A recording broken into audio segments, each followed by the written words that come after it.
أعوذ بالله من الشيطان الرجيم بسم الله الرحمن الرحيم قال الحكيم في القرآن الحكيم هل يستوي الذين يعلمون والذين لا يعلمون آغا خلق سگا پویگی برابر دی دا آغا خلقو سگا نپیگی خدای په خپل عالم دی صفات ثبوتیه کې دی هغه یوه نامه عالم دی د عالم عظمت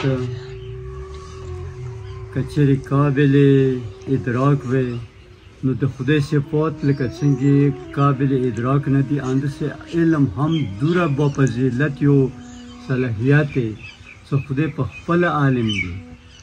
و د هغه ټولو کې سرتاج انبیا چې کوم پیغمبر خاتم صلی الله علیه وسلم دی هغه په خپل هیڅ ان مدینة العلم زه د علم شهر یم و اوصیای پیغمبر کې چې کوم فخر موجودات نه وروسته قابل صد احترام دی هغه امام اول دی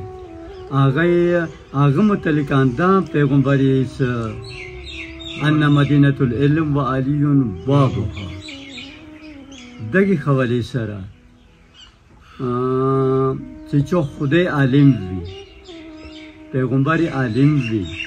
اوصیای عالمان وي هغوی سره د علم قدر یقینا څه وي به موږ د باندې فخر کوو چې خدای معلم پیغمبر معلم اوصیا معلم و په خپل الحمدلله دا خو نشي ویلی چې موږ علما یو خو صرف دا ویلی شي چې الحمدلله چې موږ جهلا نه یو لکه امام باقر علیه السلام نه یوه راهبې پوښتنه کړې وه کله چې هغه شام نه راتلو هغه راهب چې هغه کال کې یوه ورځې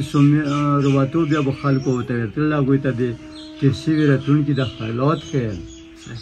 دغه راهب ناستې کې امام باقر علیه السلام ما کېناستو کله راهب راووتو نو هغه چار چپې سترګې وګړولې و نظر امام باقر علیه السلام مرکوز کو و نه پوښتنه وکړه چې ته مونې یې دې ورته ویلې چې نه زه امت محمد نه یم دا خبره مو دغې خبرې سره دی چې د کوم اوس یم هغه امونه پوښتنه وکړه چې ته عالم یې که جاهل و مولا باقر علیه السلام ورته جواب کې ویلی چې زه جاهل نه یم یعنی علم دوره عظیم دی چې باوجود علم امامت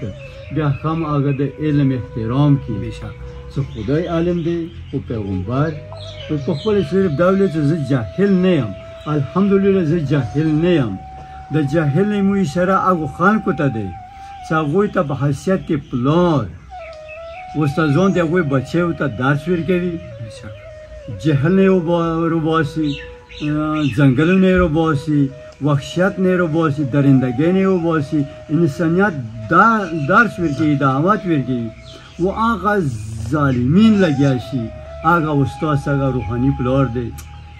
هغه دپاره داسې قاتل دپاره داسې خلک را جمع کړي داسې خلک لکه چې ته که دې ته انسان نه وایي نو دا به انسانیت حد تک به شي که نه دا هغه انسان کوش آدم خور چیتی دي چې صرف و صرف د خدای هغه د پیغمبر خاتم عظمت له خاطر نه څه شکلونه دي نه بدلېږي ورنه دوی کردار قول کردار مکمل بدل دی ماسه شوی دی نو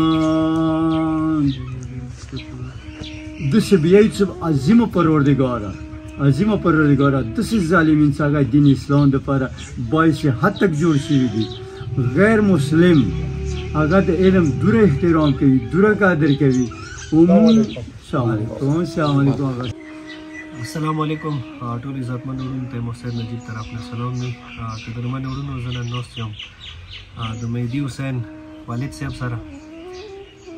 چونکې ولمانه راغلل مو ویډیو سکیپ کړله او د مهدي والد صاحب خبرې به تاسو اورېدلې وي او نن ایستا ډېر ذهن کې مطلب خیالات و فکر و سوچ و چې زه چا سره میلاو شم د مهدي صاحب سټوډنټو سره خو به ډېره دا خبره کوله مو ته چې مهدي صاحب خو ډېر ښه انسان و ډېر زبردست انسان و ما خو زه چې کله ویډیو ولېدله په ژړا شوه کمرې ته نه وتله چې د مهدي صاحب خو موږ ته ډېر زیات ښه تربیات راکړی، ډېر ښکلی تربیات راکړی. نن مو ته پاتې ولګېدی چې هغه والد صاحب څه زه کېناستلم، چې هغه کوم مطلب فخر په وکړو د هغه شهادت باندې. نو واقعي خدای د همداسې هر چا ته پلارون ویر کړي چې هغه مثال د خپل بچي په غم باندې غمجان نه دی، بلکې دا یې چې زه فخر کوم چې شکر دی چې مو مثال کوم یو ښه اعمالو څه هغه وجې نه د مو زوی ته شهادت میلاو شو. حاجي صاحب موږ په غم کې برابر شریک یو، مو خپل حکومت نه خپل چې څومره مو ذمهدار کسان دي هغوی نه دا مطالبه کوو چې تا بچي ته د زر په زر انصاف میلاو شي، او چې څوک مثال د قتل کړی دی او مثال د تا بچی شهید کړی دی او دومره ظلم جبریات سره شهید کړی دی چې هغه مثال د هغه روحاني پلار و نه هغوی چې کوم کسان دي هغوی د زر په زر کې کردار ته ورسوي او بیا داسې سزا ویر کړي چې قرم جنسۍ کې بیا کم از کم استاد سره داسې چوک مطلب سلوک ونه کړي چې د کوم سلوک دی د